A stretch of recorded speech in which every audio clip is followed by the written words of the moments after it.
Leana baik-baik saja. Moan, jangan terganggu, teriak Regan, yang menjaga Leana. Moan menggertakkan giginya. Ini semua salah kalajengking jelek ini. Dia membuat Leana pingsan ketakutan. Aku harus membunuhnya. Salan, bagaimanapun, tiba-tiba tenggelam dalam pikirannya.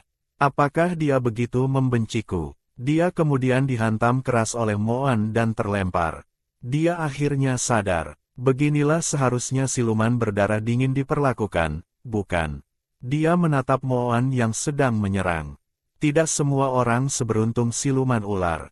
Saat dia linglung, sebuah kemampuan petir menghantam dadanya, dan dengan dampak energi yang besar, dia jatuh ke dalam air. Cedera serius itu memicu mekanisme penyelamatan hidupnya. Saat dia memasuki air, tubuhnya perlahan menyusut menjadi wujud anak-anak dan kemudian menjadi seukuran butiran pasir. Dia jatuh ke tumpukan pasir. Untuk sesaat, Salon merasa bahwa mati seperti ini tidak terlalu buruk. Dia menutup matanya dan tenggelam ke dasar air. Moan dengan hati-hati mencari setiap jengkal dasar air. Meskipun dia telah memberikan pukulan fatal pada Salon, dia merasa bahwa siluman itu tidak akan mati semudah itu. Tapi bahkan jika dia tidak mati, dia mungkin tidak akan membuat masalah untuk sementara waktu. Dia melakukan pencarian terakhir dan tidak menemukan apa-apa, lalu meninggalkan air. Moan mengambil sepotong tabung bambu yang dijatuhkan siluman kalajengking itu di tanah dan kembali ke Leana. Leana sudah sadar dengan hanya 3 siluman jantan yang masih terbaring berdampingan. Sepertinya Leana sedang tidak baik-baik saja. Matanya sedikit kosong, seolah-olah dia tenggelam dalam sebuah kenangan. Mohon saksikan VCR-nya. Karena orang tuanya meninggal lebih awal, Leana tumbuh bersama nenek dan pamannya. Suatu musim panas yang panas dan lembab ketika Leana berusia 8 tahun, sedang populer menangkap kalajengking liar di kampung halamannya untuk dijual demi uang. Bibi dan neneknya membawanya untuk membantu. Tengah malam adalah saat kalajengking paling aktif. Leana, yang harus pergi ke sekolah pada siang hari, tidak punya hak untuk menolak. Namun, dia kecil dan penglihatannya bagus saat itu. Selama beberapa hari itu, bibinya bersikap luar biasa baik padanya. Gadis kecil itu mengira dia telah menemukan nilainya dan bekerja lebih keras lagi. Bibinya, yang telah menghasilkan banyak uang, sedang dalam suasana hati yang baik dan memberinya uang saku 50 sen. Dia pikir dia akhirnya bisa mengganti pensil bekasnya. Jadi, ketika sepupunya meminta 50 sen untuk membeli permen, dia menolak untuk pertama kalinya. Akibatnya, ketika dia mengangkat selimut tempat tidurnya di gudang untuk tidur, ada banyak sekali kalajengking merayap di atasnya. Leana tidak lagi ingat bagaimana perasaannya saat itu. Hanya saja selama bertahun-tahun setelahnya, dia akan terbangun dari mimpi buruk dikelilingi dan digerogoti oleh kalajengking. Untuk waktu yang lama, dia tidak berani tidur di tempat tidur, tidak berani menggunakan selimut, dan akan dengan panik merapikan tempat tidurnya sebelum tidur. Ingatan ini telah meninggalkan jejak yang dalam di hatinya. Hari ini, ketika kalajengking itu muncul di depannya, saat mata mereka bertemu, Leana seketika diliputi oleh banjir ketakutan. Leana, tidak apa-apa, jangan takut. Regan patah hati melihatnya dalam keadaan linglung. Aku baik-baik saja, aku hanya tiba-tiba takut. Leana sebenarnya ingin mengatakan bahwa kalajengking itu tidak menyakitinya, tetapi memikirkan wujud silumannya, dia tidak bisa menahan diri untuk tidak menggigil. Kenapa yang lain tidak bangun? Leana menatap cemas ketiga suami silumannya yang tergeletak di tanah. Waktu aku pertama kali sampai di sini, aku juga sedikit linglung.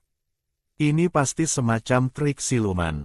Mereka pasti terkena jebakannya, jelas Regan. Moan menyerahkan potongan kayu kecil yang ditemukannya kepada Leana. Siluman itu sengaja meninggalkan ini sebelum lari. Aku sudah memeriksanya, ini tidak beracun. Leana mengambilnya dan melihat bahwa itu adalah potongan tabung bambu. Dia mengocoknya dan bisa mendengar suara cairan di dalamnya. Apa ini? Dia menatap keduanya. Reigan melihatnya. Ini bambu. Ini khas benua timur. Benua timur. Mungkinkah orang itu dari benua timur? Leana terkejut. Dia melihat tabung bambu di tangannya. Bukankah ini hanya bambu? Dia tiba-tiba punya ide. Mungkinkah ini penawarnya? Keduanya mengerti maksudnya. Reigan mengambil tabung bambu dan mencicipinya sendiri terlebih dahulu. Leana tidak sempat menghentikannya. Dia sudah menelannya. Setelah itu, Reigan memberikan seteguk kepada ketiga saudaranya yang tidak sadarkan diri. Ketiganya perlahan bangun. Leana, ada apa? Kenapa aku tiba-tiba tertidur? Chihua berdiri dan setelah menjalankan energinya, dia berhenti. Aku telah diracuni, katanya dengan pasti. Aroma siluman asing di udara dan tanda-tanda pertarungan membuatnya mudah mengetahui apa yang baru saja terjadi. Mereka semua, yang merupakan anggota luar biasa dari suku masing-masing, merasakan rasa pahit kekalahan untuk pertama kalinya. Wajah mereka penuh rasa bersalah. Leana, kamu baik-baik saja. Sebagai seorang tabib, dia pingsan karena racun. Sebagai suami siluman, dia telah lalai dalam melindungi betinanya. Chihua menundukkan kepalanya dengan penyesalan. Chihua, apakah kamu tahu racun jenis apa itu? Leana penasaran. Mampu membuat 3 siluman tingkat tinggi pingsan diam-diam jelas bukan racun biasa.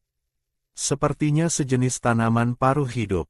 Aroma bunganya bisa membuat siluman di bawah tingkat paruh hidup tertidur lelap, kata Chihua, menutup matanya dan mengedarkan energinya untuk memeriksa sisa obat di tubuhnya dengan hati-hati.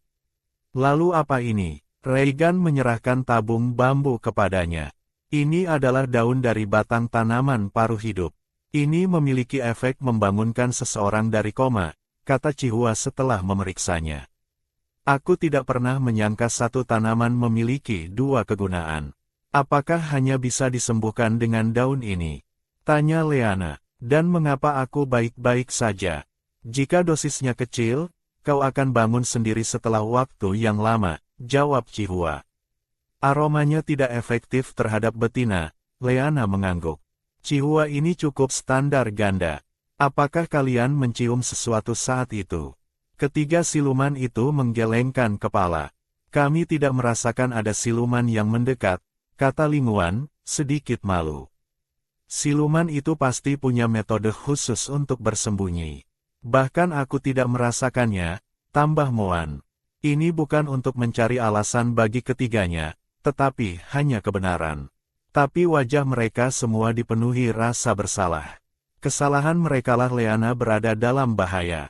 Aku lapar, kata Leana, melihat suasana menjadi semakin tegang. Dan dia memecah keheningan. Aku akan memasak. Mendengar bahwa dia lapar, Reigan segera pergi untuk mengurus mangsa. Setelah makan kenyang, Leana tidak ingin tinggal di sana lagi. Takut si mesum itu tiba-tiba muncul dan memanfaatkannya. Para suami siluman secara alami mengikuti keinginannya dan mengemasi barang-barang mereka untuk melanjutkan perjalanan. Di kedalaman sungai, seekor ikan sepanjang beberapa meter tiba-tiba meledak seolah-olah ada sesuatu yang menerobosnya dari dalam. Setelah Salon terlempar ke dalam air, energinya menjadi kacau dan dia berubah menjadi anak-anak. Akibatnya, dia ditelan oleh ikan ini. Karena alasan inilah dia lolos dari cengkeraman Moan. Untungnya, tubuh siluman tingkat 8 itu, meskipun lebih kecil, masih memiliki pertahanannya, jadi dia tidak dimakan oleh ikan biasa. Ekspresi Calan berkerut beberapa kali. Dia tidak bisa melupakan ekspresi kaget di wajah betina kecil itu ketika melihat wujud silumannya. Apa aku sejelek itu? Mengambang mengikuti arus, Salon, yang terdampar di suatu pantai, menatap kosong ke langit. Kita sama-sama siluman berdarah dingin. Kenapa dia hanya menginginkan siluman ular itu dan bukan aku? Seperti yang diprediksi Moan, siluman itu tidak muncul dalam beberapa hari berikutnya. Mereka memiliki beberapa hari yang langka dengan kedamaian dan ketenangan di pegunungan dan sungai yang indah. Suara lembut Reigan terdengar. Kita hampir sampai di suku Siang. Apakah benar-benar ada beruang? Leana ingin tertawa mendengar nama suku Siang. Ya, dan kau bahkan pernah bertemu satu. Regan berkata sambil menepuk punggungnya dengan lembut. Yang memberimu madu siluman Wang-Wang. Leana tiba-tiba sadar. Kalau begitu, bisakah kita tinggal di suku Siang selama beberapa hari untuk beristirahat sebelum kita berangkat lagi? Dalam beberapa hari terakhir, mereka telah melewati beberapa suku kecil, tetapi Regan tidak pernah menyebutkan istirahat. Selama kau ingin pergi, kita akan pergi. Selain itu, aku kenal kepala suku Sang, kata Regan. Kelompok itu tidak menunda, mereka tiba di wilayah suku ini dalam sekejap. Ketika kehadiran siluman tingkat tinggi terdeteksi, para pejuang suku Song semua berkumpul. Regan maju untuk bernegosiasi. Saya Regan dari suku Harimau Putih. Saya dan betina saya ingin tinggal di suku Anda selama beberapa hari. Apakah itu anakku Regan? Suara keras meledak di telinga Leana. Ini aku, Paman Sangjung. Regan mengambil 2 langkah ke depan untuk menyambutnya tepat pada waktunya untuk melindungi keluarganya di belakangnya. Bagus, bagus, bagus.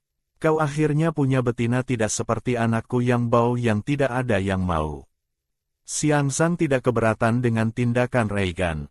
Dia telah mengenal Regan selama bertahun-tahun dan tahu bahwa anak itu sangat waspada sejak kecil.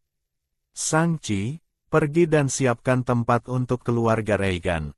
Chong Qi, Sangi. Sang melihat Sani menatap kosong pada betina itu dan menendangnya. Jangan pukul aku, ayah. Aku tahu. Dia dengan gesit menghindari serangan ayahnya dan kemudian membawa kelompok Regan ke sebuah gua, menempatkan mereka. Saat ini, hujan mulai turun di luar. Berapa lama kita akan tinggal di sini? Leana bertanya, melihat suami silumannya tampaknya sedang bersiap untuk membersihkan gua. Hujan pertama musim hujan akan berlangsung selama beberapa hari. Kita akan pergi setelah hujan berhenti. Jawab Regan dengan lembut. Di luar gua, hujan turun dengan deras. Kelompok itu duduk di sekitar api unggun, merasa cukup nyaman. Pada saat ini, beberapa suara gemerisik datang dari luar gua. Para suami siluman segera menjadi waspada. Tuan-tuan, saya Sanga. Kita pernah bertemu sebelumnya. Pendatang baru itu dengan cepat mengumumkan namanya. Gua itu terbuka dan Leana melihat orang di luar sekilas. Itu adalah wajah yang familiar yang pernah menukar madu sebelumnya. Dia juga bersama seorang betina. Keduanya secara tidak sengaja bertemu pandang dan kemudian dengan cepat membuang muka. Dia sangat cantik, pikir Susu dalam hati.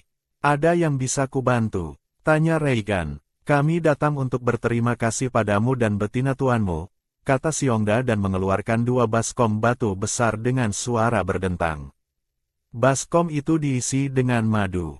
Leana diam-diam mendecakkan lidahnya. Keahlian unik suku San dalam menemukan madu memang legendaris, tetapi mengisi 2 baskom besar pasti membutuhkan banyak usaha.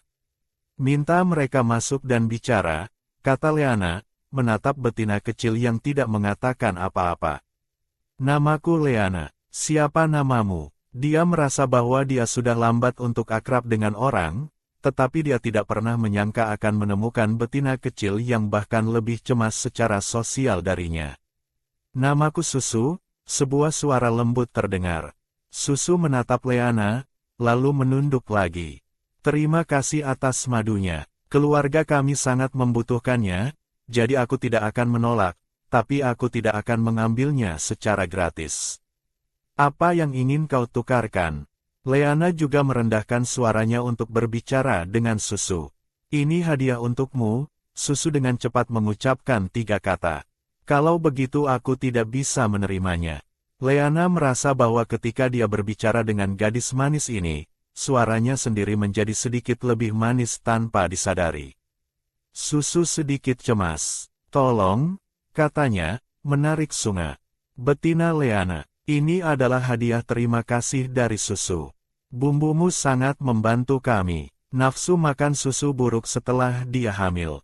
Tapi dengan bumbu di makanannya, dia bisa makan lebih banyak. Sunga dengan cepat menjelaskan. Bagaimana dengan ini? Aku tidak punya banyak bumbu lagi. Aku bisa menukar beberapa lagi denganmu dan sisanya akan kuganti dengan makanan lain. Sikap Leana sangat tegas. Chushu sedikit bingung. Jika dia tidak menerimanya, madu siluman Wang-Wang tidak akan menjadi hadiah, tetapi jika dia melakukannya, itu jelas hadiah terima kasihnya sendiri. Anggap saja ini hadiah yang kita tukarkan. Senang bertemu denganmu, usul Leana sambil tersenyum. Mata Susu berbinar dan dia mengangguk dengan berat. Dia sangat menyukai betina yang harum ini. Dia berharap bisa berteman dengannya. Ini air manis yang kubuat. Cobalah. Leana memberinya secangkir air madu lemon. Di sisi Susu, kedua betina itu duduk di sekitar meja kayu kecil. Susu mengambil cangkir itu dan menyesapnya sedikit. Aroma bunga yang tak terlukiskan bercampur dengan manisnya madu mengalir di tenggorokannya. Ini enak sekali, katanya dan menyesap lagi. Enak sekali. Leana, kau luar biasa. Leana merasa tersanjung dan hatinya membuncah bahagia. Gadis-gadis memang mengerti keajaiban minuman manis. Tidak seperti suami silumannya yang seperti banteng tua keras kepala, bahkan Cihua yang suka makan, mengeluh bahwa teh buahnya terlalu manis. Saat dia hendak pergi, suara Susu lembut dan halus. Leana, bolehkah aku datang dan bermain denganmu lagi? Tentu saja, Leana segera menjawab. Kau selalu diterima, Susu. Susu tersenyum manis dan imut dan dengan perasaan lega dia melambai dan pergi. Xiangda memperhatikan wajah tersenyum betina kecilnya dan ikut tersenyum. Benar sekali membawanya pergi dari suku sepatu. Dia sangat menderita sebelumnya. Hari-hari yang lancar berlalu dengan cepat dan hujan 3 hari berturut-turut akhirnya berhenti. Pagi ini, Leana dibangunkan dari tidurnya oleh panggilan burung yang telah lama hilang.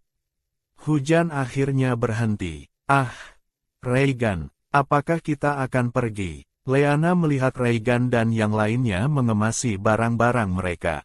Kita akan berkemas dulu, kita bisa pergi besok, jawab Reigan, mendongak. Kita akan pergi besok. Kalau begitu aku harus menemui Susu hari ini. Kemarin, Sunga telah menerjang hujan lebat untuk memberitahu Leana bahwa Susu telah melahirkan. Satu-satunya orang yang dia khawatirkan adalah Susu. Setelah makan siang, Leana dan Reigan pergi keluar. Dia telah secara khusus mengemas beberapa potong kulit binatang yang lembut dan beberapa makanan ringan serta buah-buahan kering. Yang pertama untuk bayi, yang terakhir untuk Susu. Leana, kau di sini. Tepat saat dia tiba di pintu masuk, dia mendengar suara Susu.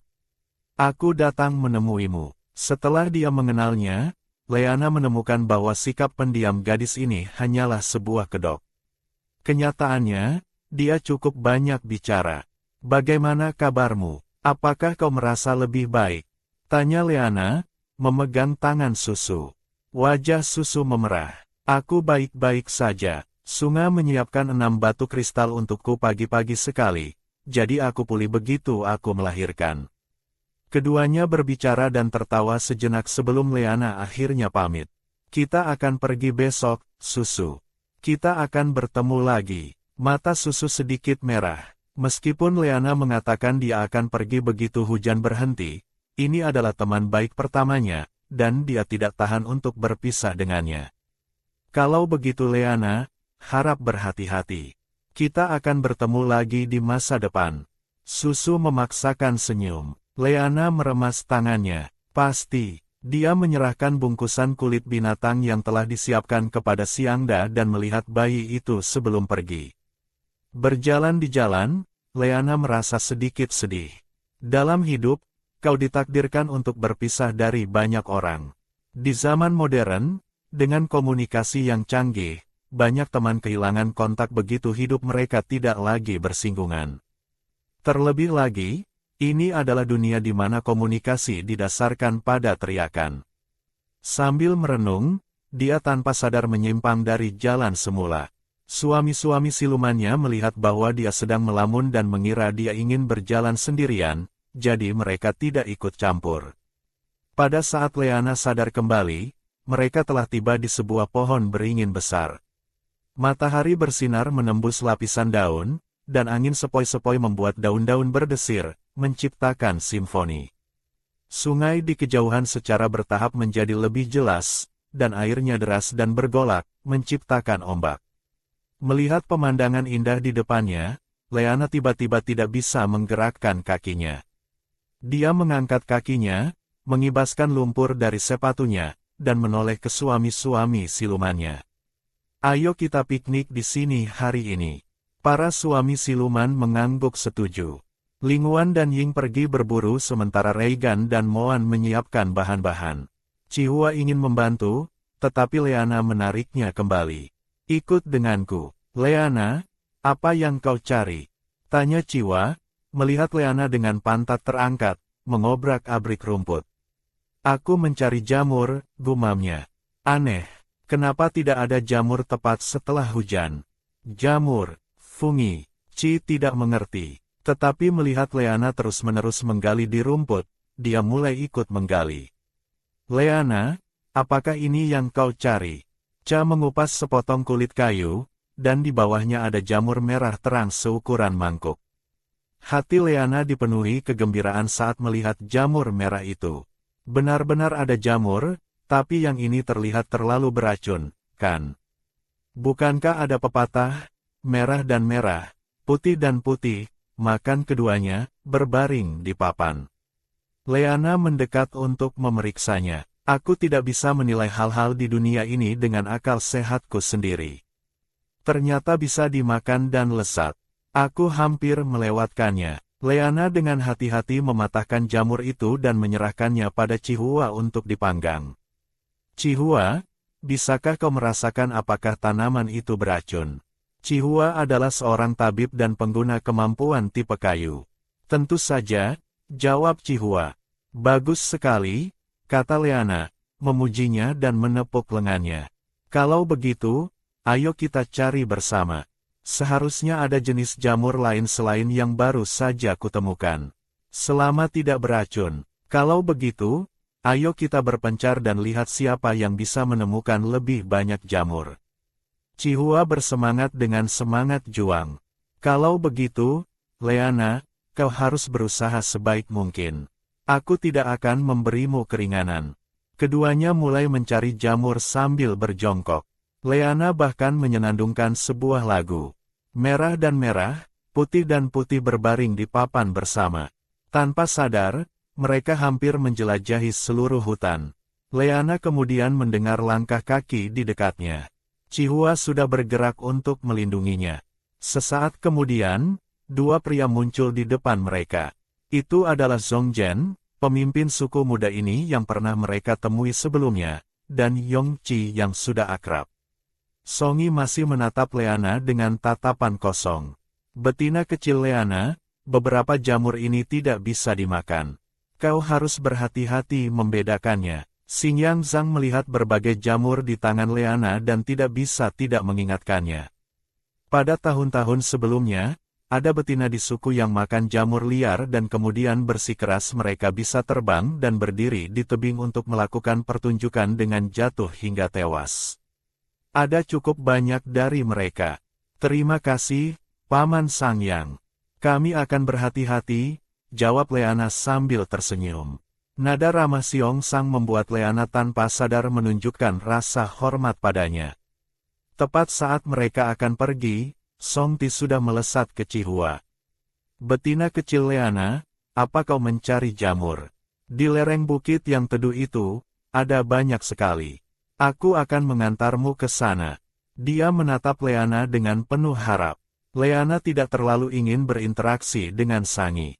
Karena aku tidak akan menerimanya, aku harus menjaga jarak sejak awal. Terima kasih, tapi kami bisa menemukannya sendiri, katanya dan pergi bersama Chihua. Sangi menoleh ke belakang pada ayahnya. Ayah, apakah aku tidak punya kesempatan sama sekali? Ciong yang menamparkan Siang Ci. Itu karena kau tidak berguna. Dia prosto tidak menyukaimu, tapi aku menyukainya sejak pertama kali melihatnya. Siangi merasa hatinya hancur. Leana dan Chihua tidak peduli dengan Zongqi yang patah hati. Mereka sudah terpukau oleh deretan jamur warna-warni di depan mereka. Jamur-jamur itu seolah melambai pada Leana. Ayo, ayo, makan aku. Setelah memetik cukup lama, keduanya kembali ke tempat peristirahatan mereka, merasa puas. Semua orang hendak duduk di dekat api unggun untuk makan daging yang baru saja dipanggang oleh Reigan. Saat itu, Jungci muncul entah dari mana. Dia telah memutuskan untuk berani demi cinta. Betina Leana, saya ingin memperkenalkan diri secara resmi. Nama saya Songqi. Saya memiliki kemampuan tipe api dan saya adalah siluman tingkat ke-7 termuda di suku Xiong. Saya ingin menjadi jantanmu. Setelah mengatakan ini, Xiongi mengepalkan tinjunya dengan gugup, menatap tajam pada Leana, menunggu keputusan akhir. Maaf, aku tidak menyukaimu dan aku tidak ingin kau menjadi jantanku, kata Leana belak-belakan. Xiongi merasa seperti hujan deras di dunianya. Dia tahu dia harus berbalik dan pergi dengan cara yang bermartabat dan tanpa beban, tetapi dia sudah terlalu dalam. Aku menantangmu, kata Xiangi kepada pasangan Leana. Sementara semua orang masih memproses apa yang dia katakan, Xiangqi sudah diangkat oleh ekor Moan dan dilempar keluar. Apa yang kau lihat? Leana lapar, kata Moan dengan tenang, mengibaskan ekornya. Apa dia begitu membenciku? Kenapa? Kenapa? Tokoh utama wanita pingsan ketakutan oleh wujud siluman salon, yang membuatnya langsung hancur. Hati Salon terasa seperti dikupas perlahan, ditaburi sebotol kecap, lalu dijahit kembali, hanya untuk dirobek lagi, dan diolesi dengan sekantong pasta kacang pedas.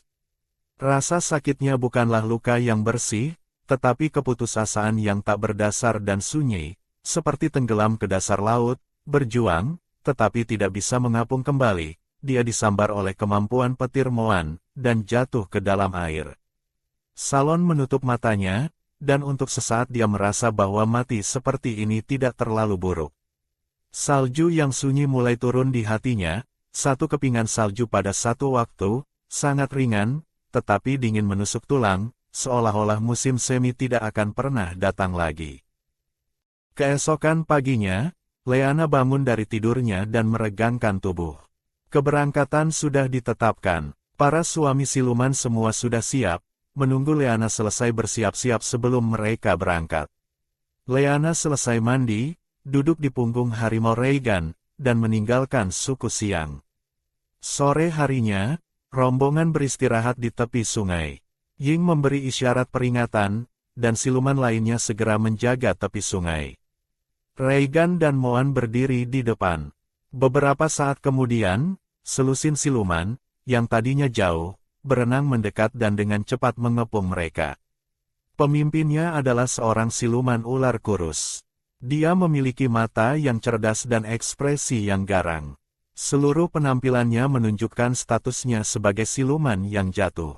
Di antara selusin siluman yang mengikutinya, lebih dari separuh adalah siluman yang jatuh yang tanda silumannya telah dihilangkan, dan sisanya adalah siluman berdarah dingin, semuanya dengan tatapan jahat di mata mereka.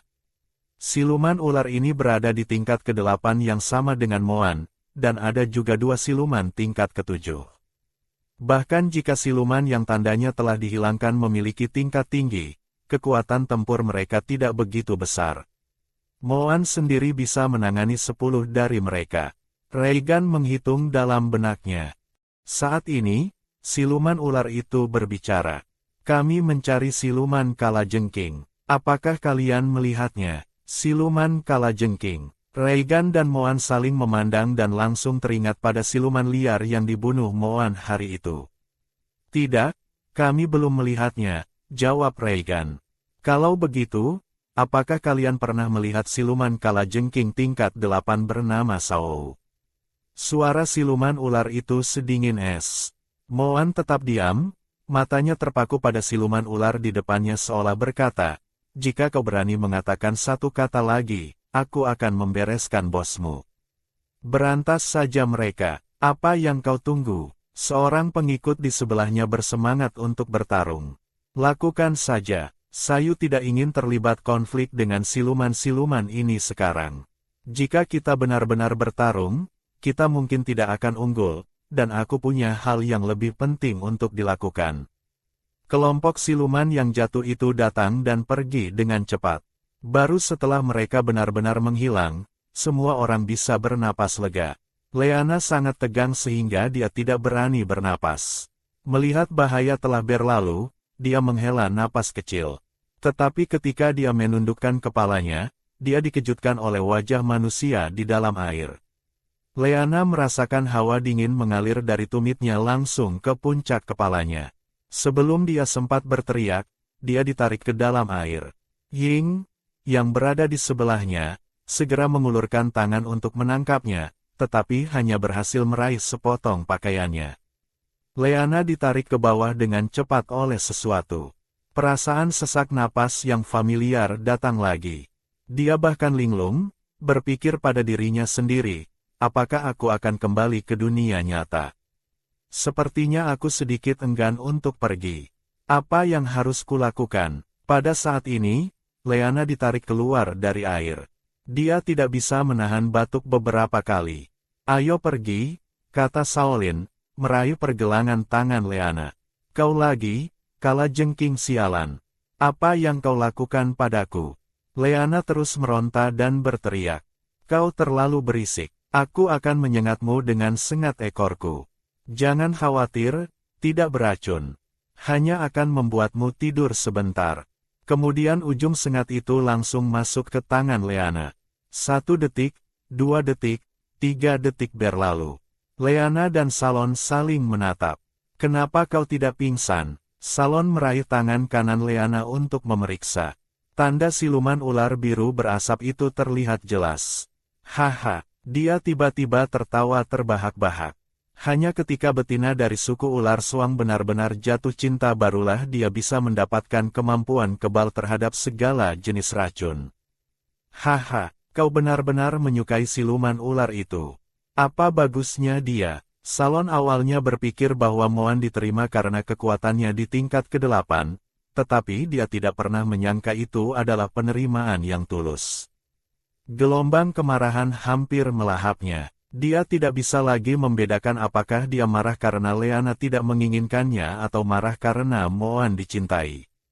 Leana memandangi siluman ini yang mencibir sesaat, menggertakkan giginya di saat berikutnya, mengubah ekspresinya 800 kali semenit, dan tidak bisa menahan diri untuk tidak menyusut ke sudut.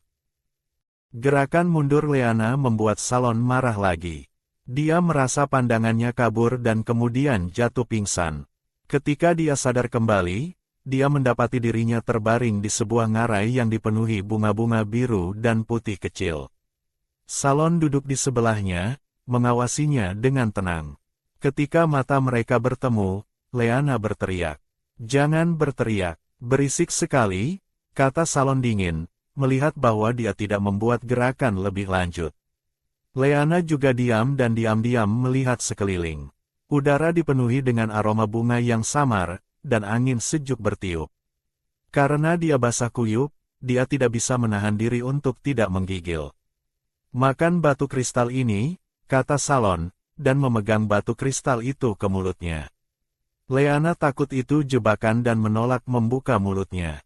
Detik berikutnya, pipinya dicubit dan kristal itu dimasukkan secara paksa ke dalam mulutnya.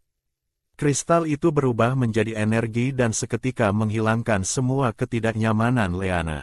Dia akhirnya merasa sedikit lebih baik. Karena kau baik-baik saja, mari kita menjadi pasangan. Suara dingin Salon terdengar. Apa yang baru saja kau katakan? Leana curiga dia salah dengar. Aku bilang, mari kita menjadi pasangan. Salon tersenyum sedikit, nadanya santai, tetapi postur tubuhnya yang kaku mengkhianati kegugupannya. Leana sangat marah hingga hampir tertawa. Menjadi pasangan, sepertinya pihak jantan yang paling dirugikan.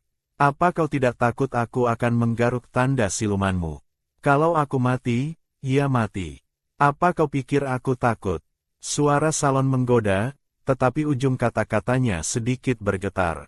Leana tidak menangkap makna tersembunyi, hanya berpikir bahwa siluman ini adalah bom waktu yang berbahaya. Aku menolak. Dia menarik kerahnya erat-erat dan menyusut kembali. Salon berhenti bicara omong kosong dan mendekat, menundukkan kepalanya untuk menciumnya. Tepat saat itu, sebuah tamparan keras mendarat di wajah Saolan.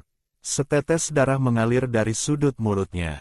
Dia menyekanya, tidak peduli, dan berbalik menatap Leana, matanya tampak seolah ingin melahapnya hidup-hidup. Kenapa? Kenapa kau menginginkan siluman ular itu dan bukan aku? Leana sangat takut sehingga dia mulai menangis tak terkendali. Moan, dia tidak meneriakiku, tidak memarahiku, tidak mencengkeramku, tidak membuatku pingsan. Pertama kali kau melihatku, kau ingin membunuhku, dan sekarang kau ingin memaksaku. Kau jahat sekali. Penuh dengan keluhan, dia membuang rasa takutnya ke belakang, berbicara secepat senapan mesin. Leana menangis lebih keras. Salon membeku di tempat. Apa aku benar-benar siluman sejahat itu? Awalnya, dia hanya ingin tahu mengapa siluman ular itu diinginkan oleh seseorang. Kemudian, ketika dia melihat betapa bahagianya keluarga mereka, dia hanya iri. Dia tidak tahu bagaimana merayu seorang betina, dan tidak ada yang pernah mengajarinya. Dia terlahir sebagai pengembara tanpa kemampuan untuk melawan, seorang budak yang diintimidasi dan dipukuli, mangsanya hampir selalu dicuri. Tepat saat dia mendapatkan sedikit kekuatan, dia dipaksa oleh sekelompok bajingan untuk menyerahkan sengat ekornya. Dunianya adalah tentang bertahan hidup, pembantaian, dan penjarahan. Jangan menangis, kata Salon, mengangkat tangannya untuk menyeka air mata dari wajahnya, tetapi dia menghindar. Tangannya tergantung di udara. Apa aku benar-benar seburuk itu? Leana tidak menjawab. Dia menangis lebih keras sampai tidak ada air mata lagi, dan kemudian dia mulai cegukan. Berhenti menangis. Tangisanmu benar-benar mengganggu. Salon mengambil kendi batu madu dari ruang interspatialnya dan meletakkannya di sebelah Leana. Bukankah kau suka makan madu siluman Wang-Wang? Leana tercengang. Dia cegukan dan bertanya, bagaimana kau tahu? Apa kau menguntitku? Kau mau makan atau tidak? Kalau tidak, aku buang. Salon menjadi tidak sabar lagi. Apa kau mencurinya? Tanyanya hati-hati. Ya, aku mencurinya. Aku membunuh seluruh sarang beruang. Salon merasa bahwa dia mungkin sebenarnya tidak terlalu ingin menjadi pasangannya. Tidak ada satu kata pun dari mulutnya yang ingin dia dengar. Hei, lihat sini. Ini madu siluman Wing-Wing yang kutukar. Leana setengah skeptis, tetapi dia berhenti menangis. Untuk saat ini, keselamatan pribadinya tampaknya terjamin sementara. Yang harus dia lakukan hanyalah mengulur waktu dan menunggu suami-suami silumannya datang menyelamatkannya. Jalan sepertinya telah melihat menembus pikirannya. Dia akan memberitahunya bahwa ini adalah lembah Fangling. Dan begitu para jantan itu masuk, penilaian mereka akan terganggu, dan bahkan elang siluman pun akan sia-sia. Tapi sebelum dia bisa berbicara, sebuah bola petir menyambar. Saolan segera memeluk Leana dan menghindarinya. Bola petir itu mendarat di sebuah pohon tidak jauh dari sana, membuat suara benturan keras. Kendi madu di tanah juga terbalik karena benturan itu. Sebenarnya, Salon tidak perlu menghindar. Serangan Moan terukur. Lihat, suamimu ingin membunuhmu. Salon mengambil kesempatan untuk mengatakan kepada Leana dengan keras. Moan, yang hendak maju, berhenti sejenak. Bukan itu maksudku, pikirnya. Tapi untuk sesaat, dia memang telah dibutakan oleh amarah. Dalam momen keraguan Moan inilah Saolan melepaskan awan asap dan melarikan diri bersama Leana. Kau tidak punya malu. Leana menarik napas dalam-dalam. Dia tahu dia sengaja memprovokasi Moan. Moan secara alami sensitif dan ini bisa membuatnya kehilangan kendali. Apa gunanya sedikit rasa malu? Kata Salon dengan jijik. Dia telah bertahan hidup dengan merangkak dan berjuang menuju puncak. Jika dia peduli dengan reputasinya, dia sudah lama mati. Salon melarikan diri, tahu di dalam hatinya bahwa dia tidak bisa lari jauh dengan Leana. Tapi dia tidak bisa melepaskan betina di lengannya yang begitu baik padanya. Dia tidak bisa menjelaskan mengapa, tetapi dia hanya merasa sangat nyaman saat dia berada di sisinya. Berhenti. Ada tebing di depan. Suara ketakutan linguan datang dari langit. Dia terbang tinggi dan bisa melihat jauh. Di balik bunga madu dan tanaman, ada jurang tak berdasar. Siluman di tanah akan kesulitan memperhatikan jurang dalam yang tersembunyi di sini. Salon segera berhenti, dan momentum itu membawa mereka berdua beberapa langkah lagi ke depan. Dia mengintip dari tepi, dan tebing itu hanya 3 atau 4 meter di depan mereka. Leana menarik napas tajam. Hampir saja, dia tidak tahu apa yang akan terjadi jika seekor siluman jatuh, tetapi dia tahu bahwa jika dia jatuh, dia akan berubah menjadi pasta daging. Suami-suami silumannya berkumpul, takut Salon akan melemparkan Leana dari tebing. Regan angkat bicara untuk menenangkannya. Mari kita bicarakan ini baik-baik. Kau masih muda, jangan menempuh jalan ini. Pikirkan tentang keluargamu. Aku tidak punya keluarga. Pikirkan tentang teman-temanmu. Aku tidak punya teman. Jangan tanya, pikir Regan. Dia pasti juga tidak punya betina. Kami akan menyetujui apapun yang kau inginkan. Jangan sakiti dia. Apapun yang kuinginkan, calon tertawa gila. Entah dia menggaruk tanda siluman ular itu atau ular itu mencabut empedunya. Salan mengucapkan kata-kata kejam ini dengan nada ringan. Dalam mimpimu, raung Regan. Moan hendak melangkah maju, tetapi Regan menghentikannya. Situasinya belum mencapai titik itu. Leana meronta, Moan, jika kau berani mencabutnya, aku lebih baik melompat sendiri. Kemudian dia menggigit tangan Salon dengan keras. Darah mengalir di pergelangan tangannya, tetapi dia sepertinya tidak merasakannya. Tangannya tidak bergerak sedikit pun. Kenapa kau begitu gelisah? Dia tidak akan mati jika mencabut empedunya. Kekuatannya hanya akan perlahan menurun sampai dia menjadi tidak berguna. Leana tidak mengerti mengapa siluman-siluman ini memiliki kebencian yang begitu dalam terhadap Moan. Dia dengan putus asa menggelengkan kepalanya pada Moan, memberi isyarat agar dia tidak melakukan hal bodoh.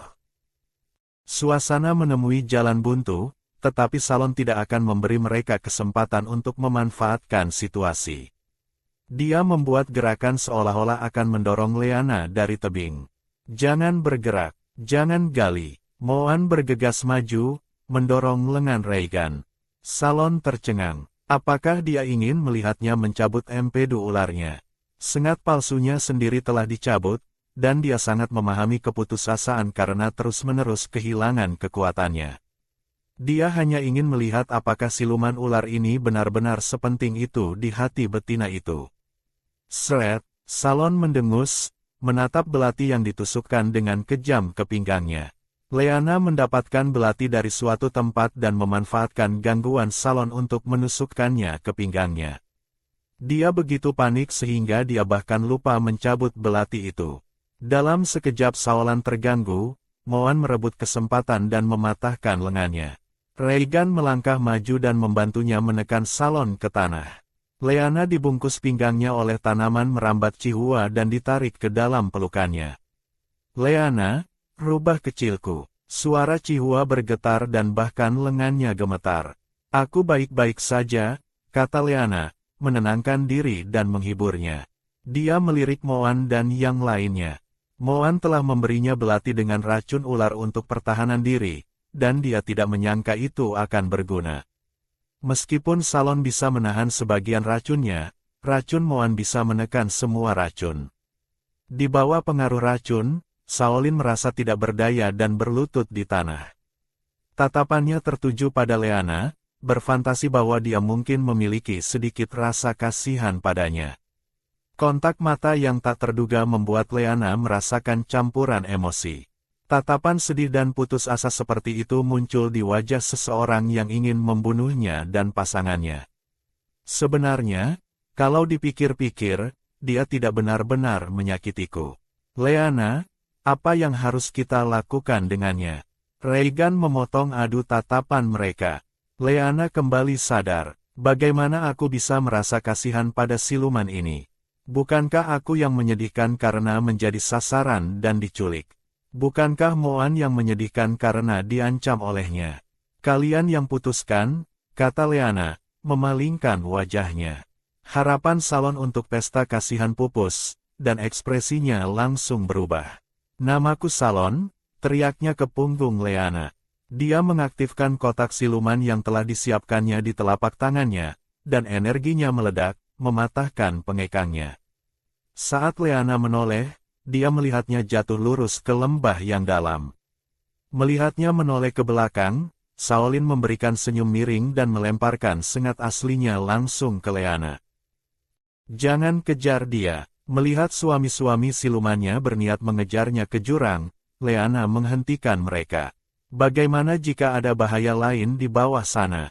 Apa ini? Leana bertanya, menunjuk benda bercahaya di tanah. Itu sengat ekor siluman kala jengking itu. Moan mengambilnya dan melihatnya. Sengat itu memancarkan aura siluman tingkat ke-7, tetapi siluman itu sudah tingkat 8. Sepertinya dia mencabutnya sudah lama sekali. Leana, apa kau mau menyimpannya? Moan bertanya. Jarum ini tidak hanya beracun, tetapi juga memiliki efek jera pada binatang buas dan siluman tingkat rendah. Tidak, jangan. Bagaimana jika musuh-musuhnya datang mencarinya dengan mengikuti aura sengat itu? Leana teringat bahwa tangan yang tampak berapi-api yang bertanya tentang Shaolin sebelumnya bukanlah orang baik. Masukkan ke dalam ruang interspatialmu. Dia merasa lebih baik tidak meninggalkan benda ini tergeletak begitu saja, jangan sampai ada yang mengambilnya dan menggunakannya untuk perbuatan jahat lalu menjebak mereka. Moan mengangguk dan memasukkan sengat asli itu ke dalam ruang interspatialnya. Hanya dia yang tidak takut racunnya. Keluarga itu dengan cepat kembali ke sungai kecil semula.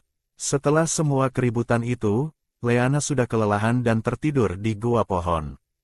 Leana berusaha keras untuk menyeka darah dari tangannya, tetapi tidak peduli seberapa keras dia mencoba, darah itu tidak mau hilang. Noda darah semakin banyak. Dia menunduk dan melihat Shaolin memotong pergelangan tangannya. Kolam air itu dipenuhi darah. Leana terbangun dengan teriakan. Chihua dengan cepat datang untuk menghiburnya. Leana, apa kau mimpi buruk? Leana, kenapa kita tidak istirahat di sini sehari? Reigan masuk ke gua pohon dan berlutut di depannya. Leana menggelengkan kepala. Tempat ini tidak bagus. Ayo cepat pergi. Dia duduk di punggung Linguan. Ketika mereka melewati lembah Fangling, sebuah jurang berkelok-kelok muncul dengan jurang tak berdasar di tengahnya. Hanya dengan melihatnya saja sudah membuat ngeri. Leana menatap jurang itu sejenak lalu memalingkan wajahnya. Mungkin dia masih di bawah sana. Mungkin dia sudah pergi. Mungkin dia sudah mati. Tapi apa hubungannya denganku? Leana menyingkirkan masalah itu dari pikirannya.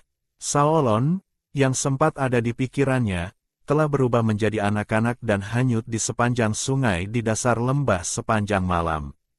Saat ini, dia tersangkut di sebuah batu di perairan dangkal, membiarkan air menyapunya.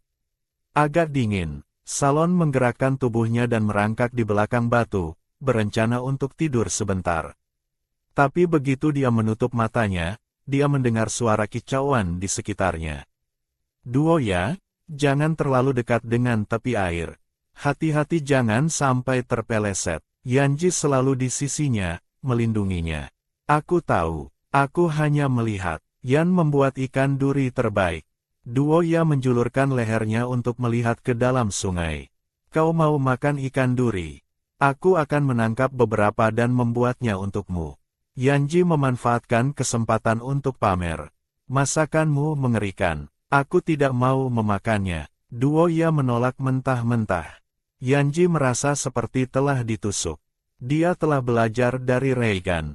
Dan Duoya dulu baik-baik saja makan makanannya. Sejak dia hamil, dia selalu mengatakan makanannya mengerikan. Aku ingin tahu di mana Leana sekarang. Yanji, ketika kita sampai di kota Limong, ayo kita siapkan gua siluman untuknya. Bagaimana jika dia datang? Duo ia berkata dengan pipi tembemnya, tenggelam dalam pikirannya. Mungkin Leana berpikir laut terlalu jauh dan mengubah rutenya di tengah jalan. Baiklah, kalau begitu setelah kita menyeberangi sungai ini, tidak jauh dari kota Lingong. Kita akan menyiapkan gua siluman untuk betina Leana. Lalu Yanji berkata, mengikuti kata-katanya. Salon, yang begitu terganggu oleh percakapan itu sehingga dia hampir pergi, segera menahan diri ketika mendengar nama Leana. Dia akan pergi ke kota Lingong. Salon menangkap poin kuncinya. Dia harus pergi mencarinya lagi. Dia ingin bertanya lagi apakah dia mau menerimanya sebagai pasangannya. Jika dia masih menolak, dia akan bertanya lagi lain kali. Salon menggerakkan ekornya, ingin berubah menjadi wujud manusianya. Dia ingin belajar bagaimana merawat seorang betina. Dan betina ini kebetulan mengenalnya. Tetapi racun Moan menekannya, membuatnya terjebak dalam wujud anak-anaknya. Sialan, Salon menggertakkan giginya. Ini semua salah Moan. Salon telah lupa siapa yang menusuk pinggangnya dan menyalahkan semua pada Moan. Dia terus mengutuk dalam hati. Moan, bagaimanapun, tidak peduli dengan kutukan itu. Dia bahkan tidak bersin. Saat ini, dia bersama Leana mencari sayuran yang bisa dimakan. Dalam beberapa hari terakhir, Ying dan Chihua pergi berburu hampir setiap hari. Yang satu ingin membalas kebaikan yang lain karena menyiapkan makanan, dan yang lain terobsesi untuk naik level. Saat kami berburu, kami melewati sebuah suku kecil dan melihat mereka diserang oleh sekelompok binatang buas. Jadi, kami membantu mereka, kata Chihua dengan bangga. Pemimpin mereka bersikeras untuk berterima kasih kepada kami. Leana tidak menentang ini. Selama mereka memiliki kemampuan, membantu orang lain adalah tindakan kebaikan. Suku mereka juga punya makanan lain. Leana, apa kau mau melihat-lihat? Ying bertanya, apakah itu searah? Leana memang ingin pergi. Dia ingin melihat apakah dia bisa mengumpulkan lebih banyak bumbu.